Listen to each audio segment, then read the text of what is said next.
Anger is righteous. It illuminates, clarifies, and cleanses. Anger is what is needed in the public realm.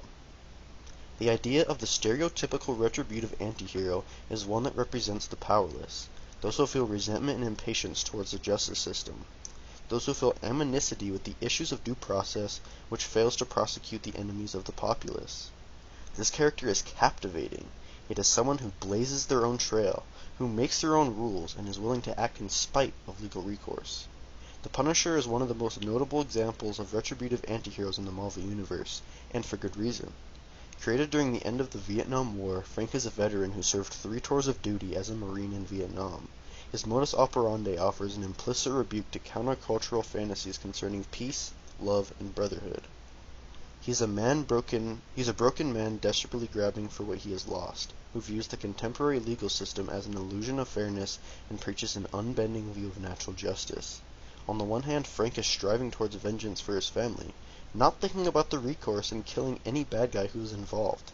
Killing for this reason means going outside the justice system and what is morally acceptable.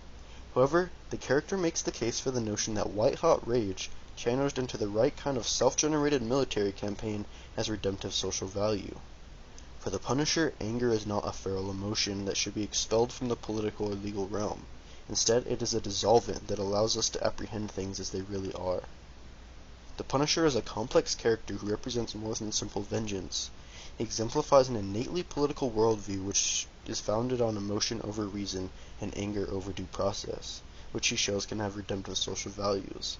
Contextually, he is a man broken by the loss of his family who is needed to do what the police cannot. Background. The Punisher is one of a small number of prominent Marvel heroes to be introduced in the aftermath of the so-called Silver Age. Most of the company's high-profile characters were created either during the early 1940s, such as Captain America, or the early 1960s, such as Spider-Man. In contrast, the Punisher entered the Marvel Universe in the mid-1970s, at a time when the vigilante figure was flourishing on the movie screen and in Pulp Fiction. From the onset, the character's relentless war on crime offered an alternative location for discussing the nature of justice. Although Marvel characters often touch on political questions, the Punisher is an innately political character. Originally a vet who served 3 tours of duty in Nam as a Marine, for his military service he received the Medal of Honor, the Navy Cross, multiple Silver Stars, Bronze Stars, and Purple Hearts, as well as the Presidential Medal of Freedom. Clearly he was one of the most capable soldiers of his generation.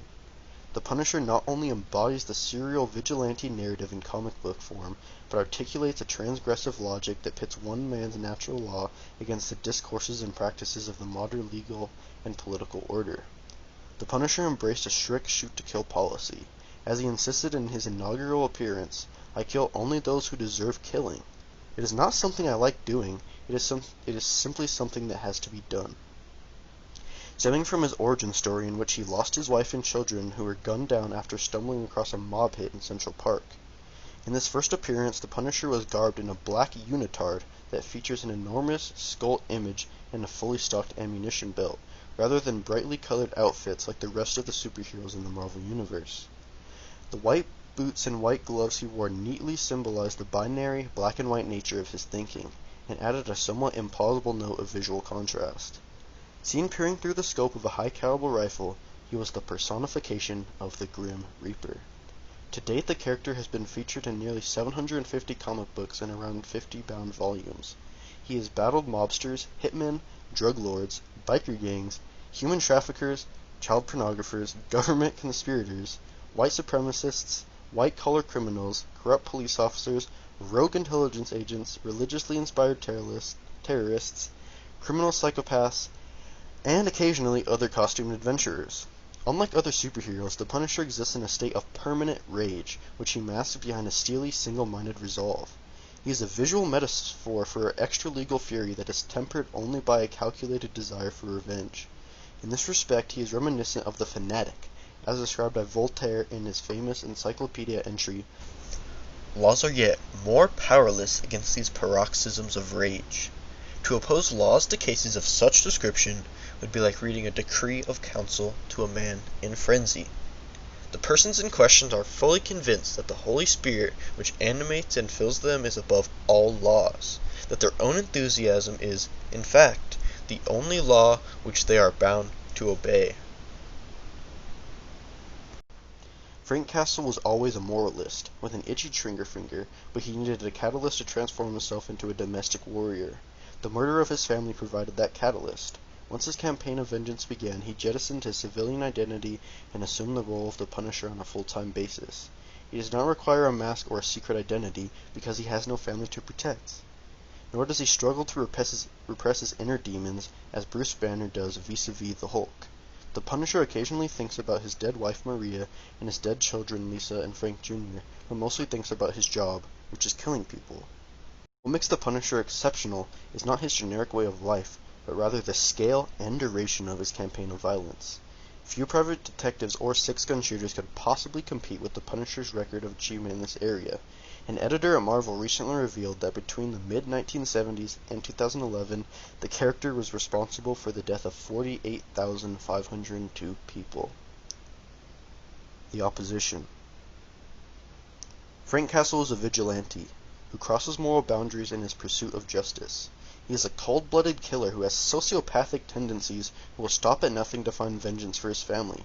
His actions are unjustifiable, because for a society to function, no one can be allowed to operate outside the justice system. Furthermore, the idea that an enraged individual could do a better job of discerning and embodying true justice than complex social institutions is somewhat implausible. For the Punisher, the pursuit of retribution threatens to morph into the pursuit of the apocalypse. Serial killing on the scale that the Punisher has achieved and promises to attain in the future is itself apocalyptic. The effort to cleanse the world of crime, which is the Punisher's motive, is doomed from the onset. Since crime is ubiquitous, implementing this Sisyphean project requires an almost inconceivable level of bloodshed. After all, at one point or another, nearly everyone breaks the law.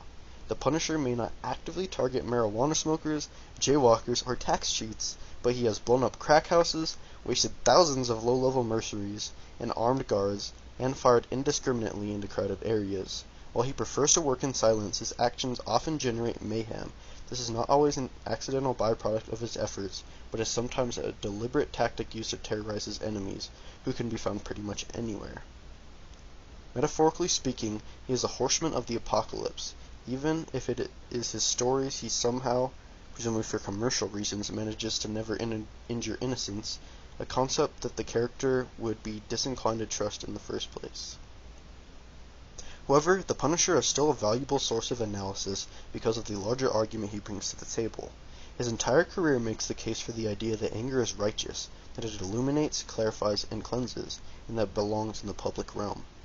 Most liberals and conservatives would accept Thomas Hobbes' notion that the civil society is where the strong emotions of the state of nature give way to reason and legitimate order.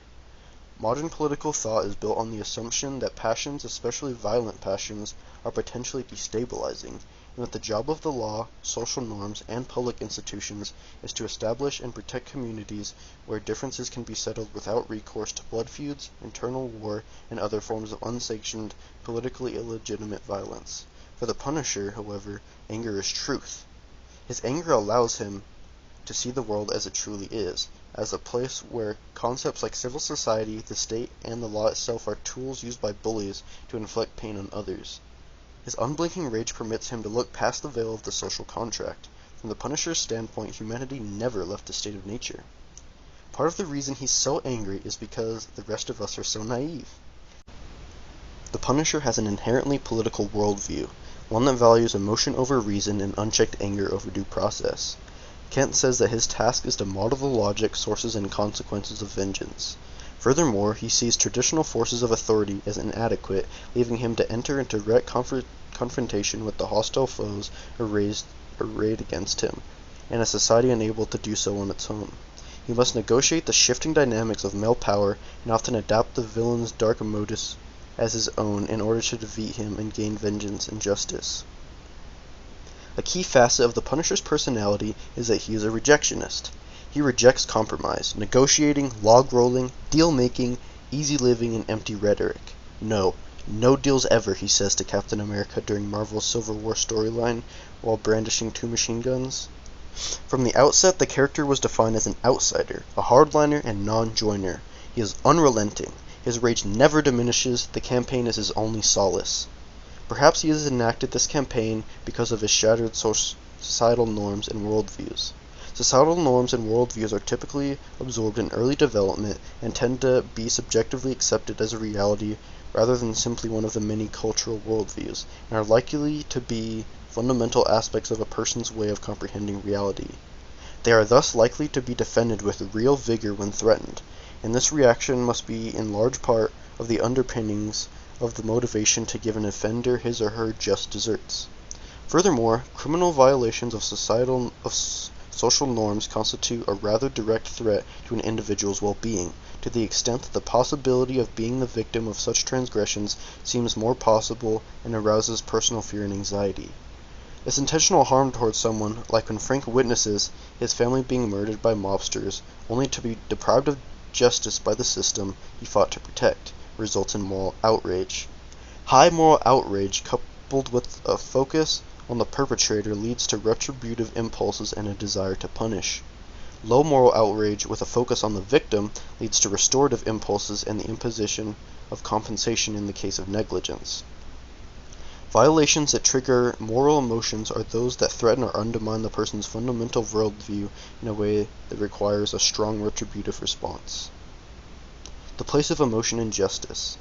Correspondingly, this leads to the place of emotion in justice. Emotion plays a significant role in understanding our sense of justice. Guzen says that the common narrative of justice has been centered around logic and reason, excluding discussions of emotions. Exclusion in the idea that emotion only distorts rational deliberations of justice. She argues that our feelings, even negative emotions such as indignation and vengeance, are a parcel of human nature and are equally essential to justice, not just character flaws or human weaknesses. Many believe that a life ruled by passions is dangerous. However, arguably, the ideal of rational justice is dangerous. It encourages passivity, mere judgment, and not motivation in action.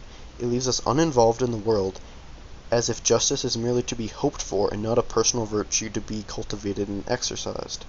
Perhaps it is the word itself, justice, which seems to refer to something heroic, possibly even divine.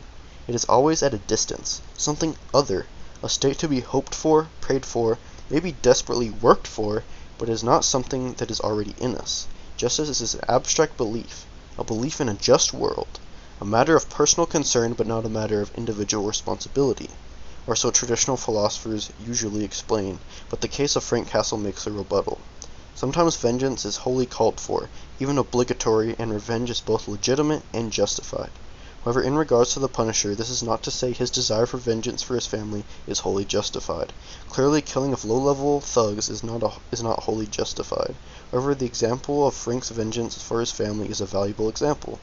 To seek vengeance for a grievous wrong, to revenge oneself against evil, that seems to lie at the very foundation of our sense of justice. To seek vengeance for a grievous wrong, to revenge oneself against evil, seems to lie at the very foundation of our sense of justice, indeed, of our very sense of ourselves, our dignity, and our sense of right and wrong. Although fueled by emotions, vengeance contains its own elements of control, a sense of limits, and a sense of balance. Therefore, the Old Testament instructs us that revenge should be limited to an eye for an eye and a tooth for a tooth. Vengeance is the motion of getting even, and setting the world back in balance. In the Supreme Court decision Gregg v. Georgia, it is perhaps overstated that the instinct of retribution is a part of the nature of man, and channeling that instinct into administration of criminal justice serves an important purpose in promoting the stability of society governed by law. When people begin to believe that organized society is unwilling or unable to impose upon criminal offenders the punishment they deserve, then there are sown the seeds of anarchy, self-help, vigilante justice, and lynch law. Retributive justice, however rationalized, is not such a purely rational matter, but nearly is it thereby irrational either.